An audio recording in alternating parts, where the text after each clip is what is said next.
Watching. बहुत कम लोगों को ये पता है कि भारतीय संविधान की प्रस्तावना केवल एक कानूनी बयान नहीं है, बल्कि ये एक खास कलात्मक दस्तावेज भी है। जो प्रस्तावना हम आज किताबों में छपे हुए रूप में देखते हैं, उसकी मूल प्रति टाइप नहीं की गई थी, बल्कि उसे बहुत ध्यान से हाथ से लिखा गया था। इस सुंदर लिखावट का काम प्रेम बिहारी नारायण रायजादा ने किया था। खास बात यह है कि उन्होंने इसके लिए कोई पैसा नहीं लिया। उनकी बस यही इच्छा थी कि उनका नाम और उनके दादा का नाम इस ऐतिहासिक दस्तावेज में दर्ज हो। प्रस्तावना जिस कागज पर लिखी गई है, वो साधारण कागज नहीं था। इसके लिए खास किस्म का पार्चमेंट कागज इस्तेमाल किया गया, जो बहुत मजबूत होता है और लंबे समय तक खराब नहीं होता। यही वजह है कि लगभग 75 साल बाद भी संविधान की मूल प्रति सुरक्षित है। इस तरह का कागज पहले राजाओं के आदेशों और महत्वपूर्ण समझौतों के लिए इस्तेमाल किया जाता था। इससे साफ पता चलता है कि संविधान बनाने वालों को इस दस्तावेज के महत्व का पूरा एहसास था। भारतीय संविधान की प्रस्तावना की बनावट भी बहुत अलग और खास है। इसके चारों तरफ सुंदर कलात्मक किनारा बना हुआ है और अंदर बने चित्र भारत के पुराने इतिहास को दिखाते हैं। ये काम प्रसिद्ध कलाकार नंदलाल बोस और शांति निकेतन के उनके विद्यार्थियों ने किया था। इन चित्रों में हड़प्पा मोहनजोदड़ो सभ्यता, वैदिक काल, मौर्य और गुप्त साम्राज्य, मुगल काल और स्वतंत्रता आंदोलन की प्रतीकात्मक झलक दिखाई देती है। इन चित्रों के माध्यम से यह संदेश दिया गया कि भारतीय लोकतंत्र कोई बाहर से आया हुआ विचार नहीं है, बल्कि इसकी जड़ें हमारी अपनी पुरानी सभ्यता में हैं। एक रोचक तथ्य यह भी है कि प्रस्तावना भले ही संविधान के पहले पन्ने पर छपी हो, लेकिन इसे सबसे आखिर में अपनाया गया था। संविधान के सभी अनुच्छेद तय हो गए, तब 26 नवंबर 1949 को प्रस्तावना को आधिकारिक रूप से स्वीकार किया गया। इसका कारण यह था कि पहले पूरे ढांचे को तय किया जाए और फिर उसका सार छोटे लेकिन प्रभावशाली रूप में लिखा जाए। इस वजह से प्रस्तावना को संविधान की आत्मा कहा जाता है। प्रस्तावना से जुड़ा एक महत्वपूर्ण कानूनी तथ्य यह है कि इसमें अब तक केवल एक ही बार संशोधन हुआ है। यह संशोधन 1976 में 42वें संवैधानिक संशोधन के माध्यम से किया गया, जिसमें समाजवादी, पंथनिरपेक्ष और अखंडता जैसे शब्द जोड़े गए। हालांकि ये विचार पहले से ही संविधान में मौजूद थे, लेकिन शब्द जुड़ने से बात और अधिक स्पष्ट हो गई। यह संशोधन आपातकाल के समय किया गया था, इसलिए इस पर आज भी चर्चा होती रहती है। एक और कम जानी जाने वाली बात यह है कि संविधान बनाने वालों ने प्रस्तावना पर अलग से हस्ताक्षर नहीं किए। सभी सदस्यों ने संविधान के अंतिम पन्नों पर हस्ताक्षर किए थे। प्रस्तावना को सभी की सामूहिक भावना माना गया, इसलिए उस पर अलग हस्ताक्षर नहीं है। ये बात भारतीय लोकतंत्र की सामूहिक सोच को दर्शाती है।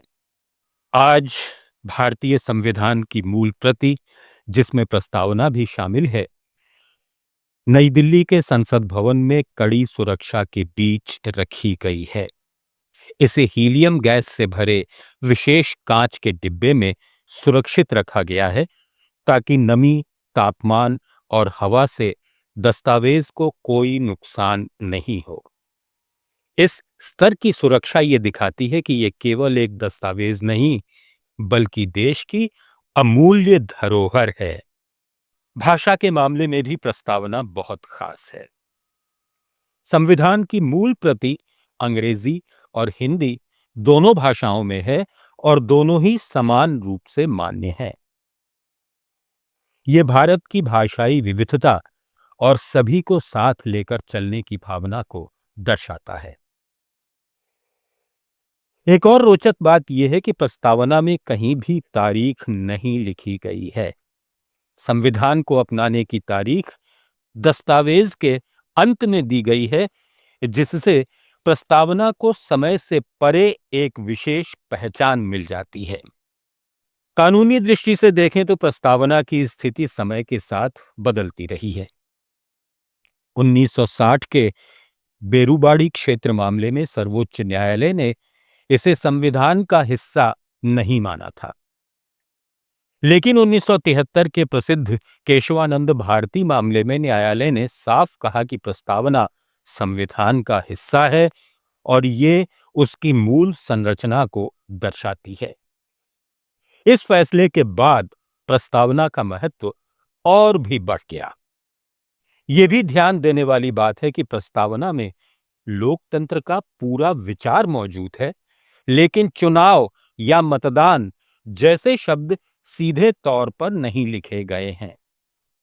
फिर भी लोकतांत्रिक गणराज्य शब्दों से पूरी शासन व्यवस्था समझ में आ जाती है। इसी तरह प्रस्तावना में नागरिकों के कर्तव्यों का जिक्र नहीं है। मौलिक कर्तव्य बाद में संविधान में जोड़े गए, जिससे यह साबित होता है कि संविधान समय के साथ आगे बढ़ने वाला जीवंत दस्तावेज है। इन सभी रोचक बातों के पीछे प्रस्तावना की ऐतिहासिक पृष्ठभूमि भी उतनी ही मजबूत है। इसका मूल विचार 13 दिसंबर 1946 को जवाहरलाल नेहरू द्वारा पेश किए गए उद्देश्य प्रस्ताव से आया था, जिसे 22 जनवरी 1947 को संविधान सभा ने स्वीकार किया। हम भारत के लोग का विचार अमेरिकी संविधान से और स्वतंत्रता, समानता और भाईचारे की भावना फ्रांस की क्रांति से ली गई, लेकिन इन्हें भारतीय परिस्थितियों के अनुसार ढाला गया। आज जब भारत अपने संविधान के कई दशक पूरे कर चुका है, तब प्रस्तावना केवल अतीत की याद नहीं, बल्कि वर्तमान और भविष्य का रास्ता दिखाने वाली मार्गदर्शिका बन चुकी है। इसकी हस्तलिखित मूल प्रति, सुंदर बनावट, विशेष कागज और प्रभावशाली विचार ये याद दिलाते हैं कि भारतीय संविधान केवल कानूनों की किताब नहीं, बल्कि भारत के इतिहास, मूल्यों और लोकतांत्रिक चेतना का जीवंत प्रतीक है। जय Hind.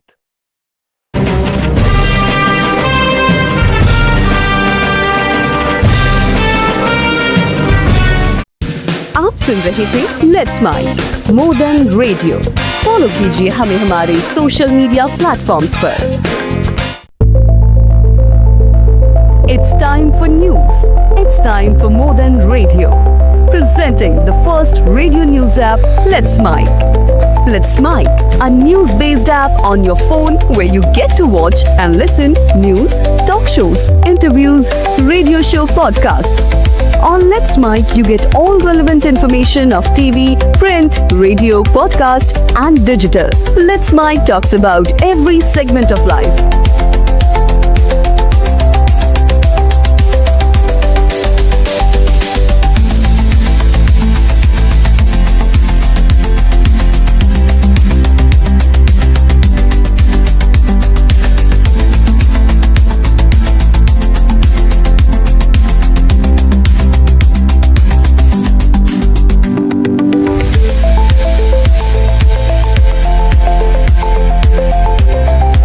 Download the app now from Play Store. Available both on Android and iOS mobile phones.